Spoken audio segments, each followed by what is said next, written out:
Okay, welcome ex-PBB housemates. Welcome to GMA Integrated News Interviews. Maraming salamat at pinaunlakan nyo kami. Thank you, Miss Michael. Aubrey. It's an Ash. honor. May interview dito. Of course, we have Michael, Ashley, Shuvi, Josh, and Vince. I think ito yung first time na nagsama-sama kayo. For Yes. an interview. interview. For an interview. And of course, ito rin ang first time na nagsama-sama kayong muli dahil kagagaling nyo lang ulit sa bahay ni Kuya as House Challengers. Anong pakiramdam na nag-reunite kayo dito? For the first time ulit sa outside Si world. Vince daw muna. Vince, Paganda. anong pakiramdam? Siyempre, ano po, sobrang saya po talaga kasi, alam niyo yun, iba po talaga yung bond namin. Lalo na po si Ash, hindi ko po siya naabutan sa loob ng bahay First ni time Kuya. namin nagsama nung as House Challengers. Kaya para sa akin din po, sobrang ganda opportunity po na makilala si Ash. At syempre, una ko siyang nakilala ulit sa bahay ni Kuya as challenger naman. Pero ngayon, mas excited pa akong mas makilala siya dito sa outside world. Oo. Nakapag-bonding na ba kayo? Yeah, doon sa loob ng bahay ni Kuya, nakapag-bonding po kami doon. Kasi tama nga yung sabi ni Vince, sila ni Cyril, yung parang hindi ko pa talaga kilala personally. Even Emilio, kasi hindi ko sila naabutan. Pero sa loob ng bahay ni Kuya, nakausap ko sila. So, mas nakilala ko sila doon. But tama yung sabi ni Vince, sana in the outside world, Oo. tuloy natin to. At hindi rin kayo nag-abot ni Shuvi. Oo, hindi kami Marami plano. Si Shuvi din pala, oo. Hindi kami nag-abot. Sa labas kami nag-abot. pero ano naman, kami naman ang totoong housemate sa totoong boy. So sa kondo na lang kami nag-uusap. Baka magkasawaan kami, Oo. hindi na kami pinasabay. At least, di ba? Doon lang kayo sa inyong bahay, Yes, sa totoong dun bahay ninyo, totoong Yes. housemates in real life. Ikaw, Josh, kamusta? Ako, grabe. I'm still so surprised sa mga nangyayari. Pero I'm so happy na nagsama-sama kami dito lahat. Kasi ako, personally, first time ko dito eh. And natutuwa lang ako na magkakaibigan na po kami before this, pero dahil dito mas naging, hindi lang kaibigan, pero family na talaga. Mga turing ko dito sa kanilang lahat. And sa lahat ng mga housemates na nasa loob pa. And natutuwa lang ako kasi I see everyone's different light na. Iba na yung, pag nakita ko sila, wow, parang masa starstruck na po talaga. And so happy to see na worth it yung mga ginawa namin sa loob ng bahay ni Kuya. Yung mga sacrifice na ginawa namin, nakakatuwa lang na ngayon, worth it lahat. Michael, I'm so ikaw, happy. naabutan mo silang lahat. no? Yes, nakompleto naman yung mga housemates sa loob. Pero ako po kasi ever since lumabas ako, na-appreciate ko lalo na magre-reunite kami sa labas. At every time na may evict, alam kong malungkot, pero gusto ko silang tawagan, gusto ko silang i-text para nakaka-excite na mag-reunite kami sa outside world. Kasi doon po na-develop namin yung pamilya nga namin, yung friendship. Pero dito naman sa labas, ang totoong laban, kumbaga, ang totoong outside world. Dito kami mas nagiging thankful sa nabuo namin doon. Kasi now, di ba, nag-interview kami together. So, mas masaya lang po na may nakilala kami sa industriya. Oo, na walang stress, no? Wala. Wala kang Yes. iniisip Wala nang na nomination. task, walang Wala nang 3 points. walang ganong iniisip. Pero, di ba, galing nga kayo as house challenger. So, without spoiling anything, ano yung naramdaman nyo nung pinabalik kayo? Nakita nyo ulit yung mga housemates? Anong naramdaman nyo nung nag-reunite kayo doon? Ako personally... Kasi ikaw kalalabas mo na. Oo, so, nung nandun pa po talaga ako, I treated everybody as like family na talaga. So, to go back in and kalaban ko na silang lahat, yun yung parang, it pains me so much. So, sobrang naging emotional po ako sa pagbabalik ko sa bahay ni Kuya. Tsaka hindi pa ako masyadong fully grasp of the outside world. Wala pa parang huminga lang sa outside world and then suddenly you're back. So, parang, ano po ako nun, mixed emotions, pero na-miss ko po yung mga housemates. So, medyo naging personal tsaka emotional po yung pagbabalik. Ikaw, Ash, ikaw syempre isa sa mga unang na-evict. So medyo matagal yung experience mo sa outside world and then bigla kang pinabalik ni Kuya. Ano yung reaction mo? Actually, Miss Aubrey, sobrang excited akong makita silang lahat. Kasi nakita ko rin yung growth nila sa PBB journey nila from day 1 to the 100th day, and now they're still fighting. So when I saw them, dapat nga may challenge may task kasi na pinagawa si Kuya sa amin na dapat kinatisin namin sila. Pero hindi namin napigilan na, alam mo yung tumalon at maging masaya at yakapin silang lahat. And naging emotional din actually. Kasi for the first time, nagsama-sama kaming lahat sa loob ng bahay bahay ni Kuya. And of course, bilang house challenger din, kinabahan din po talaga ako. Oo. Kinabahan din po ako. But sobrang ano lang din, meaningful talaga yung pag-reunite naming lahat. And talagang everyone was so emotional and we are just so happy sa lahat ng mga housemates na talagang lumalaban pa rin ngayon. Josh, isa doon yung parang napansin nga ng mga viewers na parang naging easy ka kay AZ. No, parang you were emotional din that time doing the challenge. Ba't ganon? Opo. Sobrang hirap po kasi, Miss Aubrey, na kami po ni Kira, kinalaban po namin ang team Asver, si AZ pati si River. Kasi sa kanila dalawa po kami naging sobrang close talaga. Yung duo po namin ng Kish, tas duo rin po ng Asver, very close with each other. So nung nagtapatan na po kami, syempre, bilang challenger, kailangan po bigyan namin sila ng challenge. Kailangan ilalabas namin yung mga competitiveness nila, yung eager nila na manalo. So, I feel like nagawa po namin yun ni Kira. Pero, hindi naman po sa, paano pa sabihin? I did my best po talaga, lalo na para ma-push po yung limit nila. Pero, may onting leeway rin po, onting pagbigay. Kasi gusto ko rin, parang hindi ko po kayang manalo against them. Kasi, syempre, challengers po kami. Hindi naman po, ang point naman po ng challengers, hindi manalo, kundi i-push sila sa limits nila. And I think we were able to do that. Kaya natutuwa rin ako na sila yung naging kalaban. Kasi alam naman nila na task slayers kami.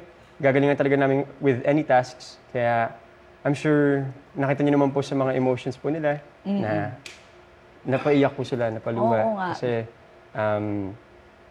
yun nga, very close friends po kaming apat. Gets. Michael, Yes po. Ikaw? Ako po super excited na may hamon ulit si Kuya at yun ay bumalik bilang isang house challenger. And ako po kasi, ang laki ng tulong at impact sa buhay ko at sa career ko ang Pinoy Big Brother. And isa na doon si Kuya mismo. So the fact na tinanong po kami ni Kuya kung pwede siya humingi ng tulong sa amin, parang nandun na po yung dignidad ko na I want to give it my best bilang isang house challenger. And it's not easy. Naging emotional po ako doon. Pero yun talaga po yung kailangan namin ilaban eh. Hindi naman kami pumasok dito para patunayan na mas deserving kami. Hindi yun. Kumbaga, nandun kami para tumulong sa housemates, kay Kuya at para sa taong bayan. Kasi malapit na po ang big night. And nung nandun na kami, nagtatask na kami, grabe, habang nandun ako, naiiyak na talaga ako seeing that these are my family that so close to their dreams. Pinag-uusapan namin ever since the start. Ngayon na malapit na sila, nakikita ko na yung passion in their eyes. And siguro, just like Josh, there's times na we don't want to necessarily win, but we want to push them to their limits. Yeah. And kami nakalaban po namin was Charlie and Esnir. And si Charlie, bunso po namin yan. Si Esnir, very close ako sa kanya. Ang hinahanap ko lang sa kanila was to step up. I wanted them to really fight. And as long as they gave a good fight, okay na ako doon. As long as ipinakita nila na hindi sila magbaback down, hindi sila nag-give up, masaya na kami doon ni Emilio. Kaya ayun po, nung naging house challengers kami, we stepped in there knowing that this will be difficult and we stepped out knowing that we were happy that we were able to help them. Vince, ikaw, ano naman sa'yo? Siyempre, ang purpose naman talaga namin is ma-highlight namin yung mga good attributes ng mga housemates. At siyempre, mapakita yung mapalabas pa nila yung mga hindi pa nila napapakita sa taong bayan. Para mas lalong mapamahal pa yung taong bayan sa kanila. Since malapit na nga yung big night, siyempre, importante yun na makita ng mga tao yun. Lalong-lalo na ako, sobrang talaga, nung pagbalik ko doon, parang nakabalik ulit ako sa bahay ko. Parang gano'n. Second home, no? Second home. Second home. Lalo na andun yung family namin, like na nabuo sa loob ng bahay ni Kuya. Siguro masasabi ko din na parang isa sa magandang moment is ako yung na nag-challenge kay Dustin na parang feeling ko kapatid ko na. At feeling ko parang nagawa ko naman ng maganda na may nalabas naman siya na sa tingin ko mas lalong ma-appreciate pa sila ng mga taong bayan.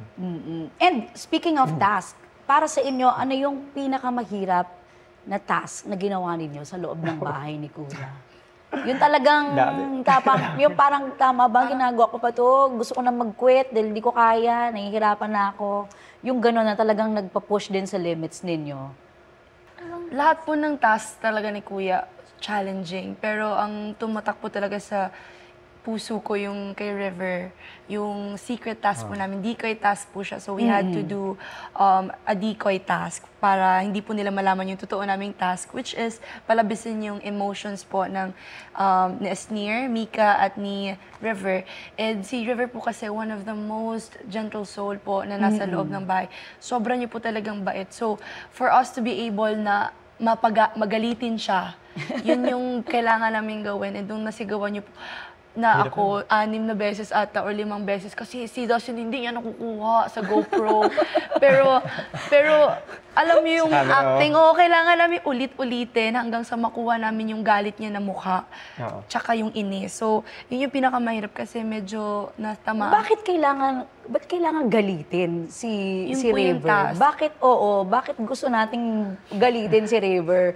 Dahil ba parang sobrang nonchalant lang niya sa loob ng bahay? Ang sabi po kasi sa task, kailangan namin ipalabas ang mga emotions. Baka kasi Per parang day, gusto iba't niyang iba. ilabas, hindi lang niya nalalabas. Kumbaga parang reserved masyado. Siya po kasi yung least Ganon? likely na magalit Oo. siguro. Least Kaya likely. parang challenge siya itself to make him mad. Kasi totoo, gentle soul, napakabait niya. So, mahirap talaga nagalitin ng isang River. Kung hindi mo talaga sasadyaing galitin, hindi siya nagagalit. Hindi nagagalit si River. Imposible As magalit. in, sobrang haba ng pasensya niya. Super. Tsaka he always prioritize other people. Mas Yes. inuuna, selfless siya. Like, inuuna niya talaga yung ibang tao kaysa sa kanya. Pati pagluto ng itlog, last siya magluluto.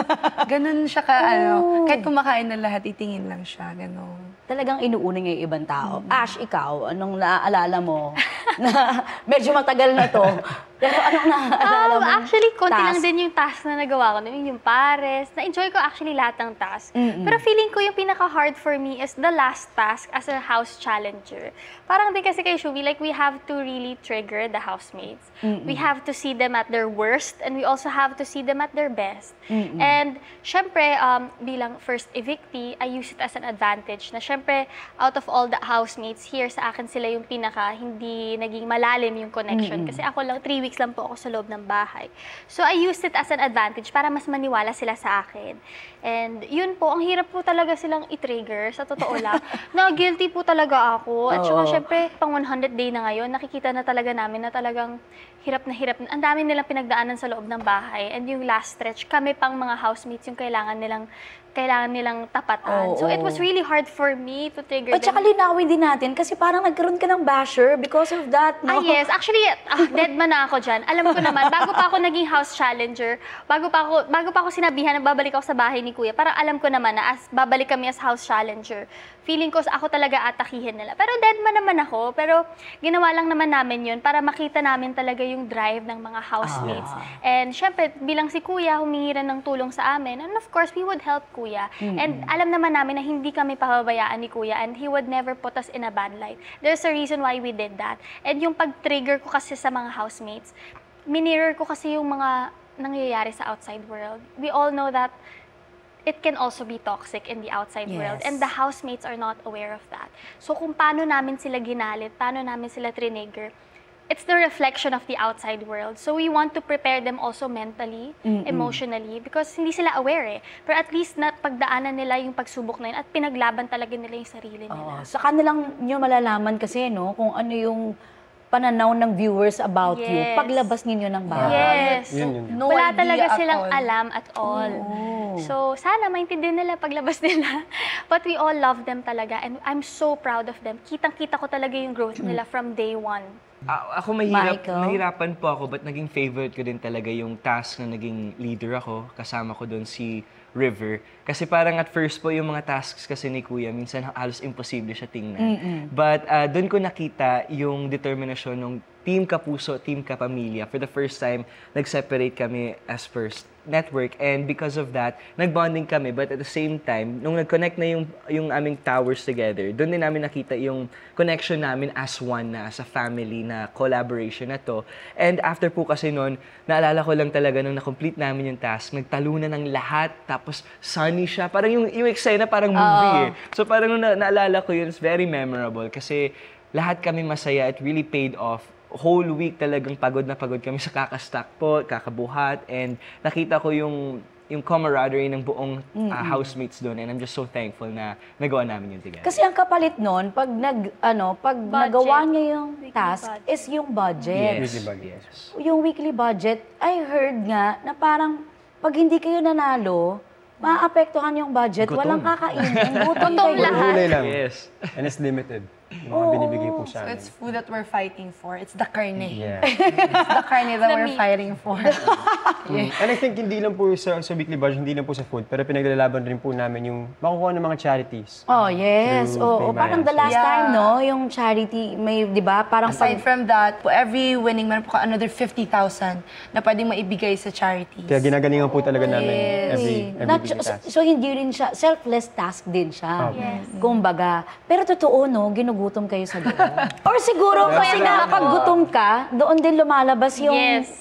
personality mo, no? Yung task po kasi parang reflection siya ng totoong buhay. Kumbaga yung task is trabaho. And kung hindi hindi kami mag-succeed doon, wala kaming Walang fruits of our labors, which is the food. Yes. So, kailangan talaga namin seryosohin at galingan yung task. Oo. So para kayong pagtrabahuhan nyo kung Yes. ano yung gusto nyong makuha.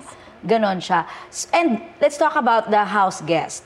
Ang daming nga naging house guest, ang daming tumatak din na house guest sa mga PBB fans and viewers. Para sa inyo, sino yung house guest na pinaka-favorite nyo at tumatak sa inyo? Start natin kay Vince. Ako talaga pinaka-tumatak sa akin na house guest is si Donnie. Oo. Kasi- Naku, baka yun din isasagot ni Shu. Hindi kasi yung pagdating pa lang ni Donnie, siguro nasa point kami na parang nahihirapan na talaga kami emotionally. Like, sa loob kasi ng bahay ni Kuya, sobrang heightened talaga ng emotions. Pag malungkot ka talaga. At kapag masaya ka. Siguro, nung time na yon, parang kakatapos lang ng Mother's Day. Oo. So parang kami namimiss talaga namin yung family namin. At siguro yung pagdating ni Donnie, grabe lang yung dinala niya sa amin, sa aming mga housemates. Naalala ko pa yun na parang nagdala siya ng mga gamit na pinadala ng mga loved ones namin. no? Yes. At siguro, isa din yun sa pinaka-memorable na task kasi yung task namin is makashoot ng 2,500 na ball sa ring. So, para mabasa namin lahat ng letters. Parang doon ko din nakita yung gusto naming pagtulungan yung Yes. task. Kasi alam namin sa isa't isa na importante yun. At saka, siguro hindi lang tulungan, bigayan. Kasi, yun nga, sila Josh yung nag-lead naalala ko, na parang sila Josh, na-manage talaga nila na maayos kung sino yung gustong mauna, kung sino yung gustong paraya. Kaya, para sa akin, isa talagang memorable yun kasi parang na-boost yung namin, yung confidence namin na para ituloy pa yung laban sa loob ng bahay ni Kuya. How about you, Josh? Ako, ang hirap. Hindi ako makapili ba? Ang hirap po talaga. Hindi naman siguro, Kasi as in, hindi daw sasama loob nila. It's so hard kasi lahat po talaga sila, lahat ng mga Made an impact, house guests, no? made an impact po talaga. And ako, personally, I got attached to everybody. Kaya hindi po talaga ako makapili. Kasi iba-iba po yung mga bond ko sa kanila. Katulad na kay Ate Gabby, I was able to open up to her about the stuff that happened with my life. Sa mga nangyari, sa accident ko po. With Ate Ivana, about my dad. With Jisoo, yung life namin sa ibang bansa. Parang iba-iba po talaga yung mga band namin. Kay Donnie, basketball. So, ang hirap po talaga mamili. Kaya, Lahat, all of the above. ako talaga po talaga, all of the above. Parang Okay. naging tunay na housemate na po talaga sila. And yung bond po nila sa amin, hindi po na iba nung lumabas na ako. Yes. Kaya nakakatuwa lang na makita yun at maramdaman yun na totoo lahat ng mga nangyari. How about you, Shuvi? Ako- Si Donnie. Charot. Ay, di pa nagsumasagot. Yes po. Kasi I feel like with Totoo, si Donnie nga. Yeah. Niloloko lang kita. Number one po talaga si Donnie kasi with his wisdom, I feel like sobra po kaming naging vulnerable sa kanya. Sa lahat po ng house guests, he made time talaga to talk to everybody. Aside from that, he gave us physical activity such as basketball. And siya din nagpadala ng game night. Siya din nagpadala ng mga letter and like stuffs from our love. So, ang dami niyang naibigay. And during that time, we were really sensitive na din sa emotions namin. So, parang he brought so much joy Pero po hindi sa- lang dahil crush mo siya at TDH Ayun na siya. din yun. Okay. Yun na- Oo. Kasi, Hindi siguro unexpected kasi yun for kasi you, crush ko no? po talaga siya ever since college pa ako. Yes. Oo nga, tapos nasa harap mo, tapos wala kang toothbrush, no? Nakakahiya nga kasi ang dami kong tag sa kanya, tapos nakita niya na kasi ano na siya, di ba? Nakita niya na yung mga nakakahiya. Tapos wala kang toothbrush, no? Makikita mo yung crush mo. Ano ginawa mo? Ayun na nga, bahala na. Pero masaya po, masaya pala to kasi pwede namin i-rewatch yung memories namin na gano'n. Hindi ko din alam na gano'n pala yung nangyayari nung time na yun. Na starstruck lang po talaga. Ang pugi naman din kasi. Totoo naman. Ash, ikaw. Ikaw konti lang eh, no? Konti lang yung naabutan mo. Actually, dalawa. Si Mavi at saka si Ivana. Tanggalin na natin si Maggie. Hindi dahil, Favorite mo hindi yun? kasi maganda rin yung ginawa ni Mavi sa loob ng bahay ni Kuya. At because of Mavi, shinare namin isa-isa yung story ng life namin. Kung ano yung naging journey, kung paano namin narating yung career namin ngayon. So, I think because of that, it was an icebreaker to everyone. Mas nakilala namin ang isa't isa. And everyone was actually emotional during that time. So, na-appreciate ko si Mavi doon. Set aside yung kami. Parang may retreat nun eh. No? Yes, may retreat talaga. Actually, doon ko nakilala isa-isa at na-appreciate isa-isa yung mga housemates. With Ivana naman, syempre, she was the first house guest. Na hindi nyo alam. Na hindi ko alam. Tapos naging kaduo ko pa. So, Ivash. So, talagang, I was so happy because of Ivana also. Siya yung dahilan ko bakit kami naging close nung una. Siya talaga rin yung icebreaker. Kumbaga, hindi niya pinaramdam na house guest siya. Kaya nalungkot talaga kaming lahat nung sinabi niya na aalis na siya. Sobrang unexpected doon. But because of her, siya yung nagluluto. Kinausap niya talaga kami isa-isa. And alam mo, syempre, knowing Ivana Alawi na siya, never niya pinaramdam sa amin na mas nakakaangat siya. So, because of her, Parang talaga, siya rin yung nag-ano ng bond ng mga kapuso at ng kapamilya. Yes, siya rin no? yung reason ko bakit naging close kaming lahat. So, I really appreciate her. And even the other housemates, alam nila na nung nawala si Ivana sa bahay ni Kuya, parang nag-iba rin kasi yung energy. When she was there, talagang we were all close, sabay-sabay kami kumakain, mas naging close kami. So, both of them, Mavi and Ivana.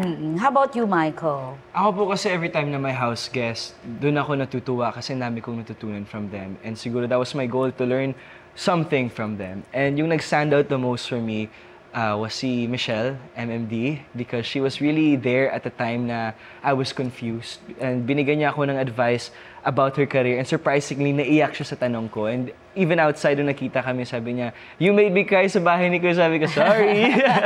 But because of that, I really brought it along with me. Not just my journey sa bahay, but until now, it's something I live by. She told me kasi na if you can support yourself and stand by if he were someone else and you can stand by them knowing na wala siyang inaapakan, ginagawa niya yung mabuti para for the good, for the better, then stay the way you are. And when she said that, doon na nagbago yung ako na I'm not gonna adjust just to be safe. I'm gonna make sure that I will adjust to be better as a housemate, but also to be a better person. But I won't change who I am. And of course, nandun din po yung Beanie Joanna and Beanie Stacy. Sila yung, grabe, yung unexpected. Kasi of course, Beanie na yun, nung pumasok sila, lahat kami na starstruck kung kahit papaano. Kasi sabi ko, oh my God, nasa bahay na sila. So, the whole week may standy lang until the day na nakita na namin yung mukha nila, na nakaka-starstruck. And that time, hindi kami nakakapagsalita. So, nakatitig lang sa kanila. Sabi ko, wow! But I didn't bawal know. magsalita. Oo po. So parang kami ni Emilio noon, pigil na kasi gusto namin makilala. And at least, hindi man nakisalita noon, we got to know them outside them. Oh, okay. Kasi, syempre, bawat eviction, lahat kayo naranasan yun, di ba? Mixed emotions yung nararamdaman ng fans. Marami nanghihinayang dahil hindi... Lahat kasi may mga manok eh. Parang lahat din kayo, big for material din eh. So, anong pakiramdam na ganun yung pag-welcome sa inyo sa outside world? Na parang, syempre, sa bahay ni Kuya, di ba? Parang wala kayong idea. Ano kaya yung tingin ng mga tao sa akin? Anong feeling na ganun? Once na paglabas nyo ng bahay ni Kuya. Vince, ikaw? Ako po talaga, sobrang na-overwhelm ako yung sumulubong sa akin sa outside world. Siguro paglabas ko pa lang, siguro parang hindi ako makapaniwala sa nangyari. Like, hala, ganito na pala yung mga taong nagmamahal sa akin. Siguro isa sa mga tumatak sa akin na na-realize ko din nung paglabas ko ng bahay ni Kuya is, dati nakikilala ako as my role sa mga teleserye. Ngayon, kilala na nila ako as Vince Maristella. Yes. Kaya sobrang nakaka-proud lang din talaga na parang sobrang worth it nung journey ko sa bahay ni Kuya. Feeling ko madami lang din talaga akong mga natutunan doon na alam kong madadala ko dito sa outside world. Ikaw, Josh. Grabe, kayo ni Kira, ang dami yung fans di ba? Yes, yes. Ako, grabe. Sobrang thankful and grateful. Kasi sinasabi ko naman po sa kanila lahat yon when I was inside na ako po yung pinaka hindi kilala sa aming lahat. So ako yung self-esteem ko sobrang baba po. Parang kinukumpara ko po yung sarili ko sa kanila lahat na parang walang masyadong sumusuporta sa akin, wala akong masyadong fans bago pumasok. And then, syempre hindi po namin alam kung ano nangyayari sa labas habang nasa loob kami. So paglabas ko, tapos nakita ko yung mukha ko nasa ano? What? Ginawan ka nila ng mga... Yes, grabe. As in, kaya yung emotions ko po talaga paglabas, as in, I was so shocked sa pagmamahal na binibigyan nila sa akin. Kasi before there, wala, hindi pa ako masyadong kilala. So, mas nakikilala ka na pag lumalabas ka? Opo, kaya Josh, natawag sa'yo. Opo, Josh. Kaya natutuwa po talaga ako and sobrang Hindi, grateful oy, sa kanila lahat. sama ka, di ba? Kasi sama ka, di ba? Oo. Ganun. Pero they know me as Josh Ford na. Kaya sobrang pong nakakatuwa and sobrang grateful kasi ngayon ang dami na rin po sumusuporta sa akin. At dahil sa bahay ni Kuya, nakikita na ako. Oo. Si Nakita Michael, nila ako. si Michael, dumami ang racket. Diba?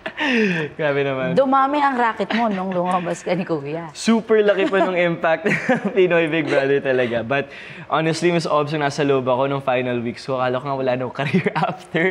I think for some reason, super negative na nung naisip ko. Super parang, Bakit? may Nag-worry nagmamahal ka? pa ba sa akin? Nag-worry Nag-worry ka? talaga po ako. Siguro sa bahay, mapa-overthink ka. And siguro, kasi lahat sila ninominate ako 3 times naman. So inisip ko na lang, baka gano'n yung inisip ng tao sa labas. Sabi ko, shocks. Pero at the same time, doon ko din minahal yung time ko doon. And nung paglabas ko, it was a very emotional night for me. Yes. Nag-breakdown ako sa labas. Simply because, nung narinig ko yung mga names na chinachant nila, Team Melly, may malaking board na yes. nakita. Tapos, Michael, we love you, Michael. Parang, those were the words that I needed the most at that time.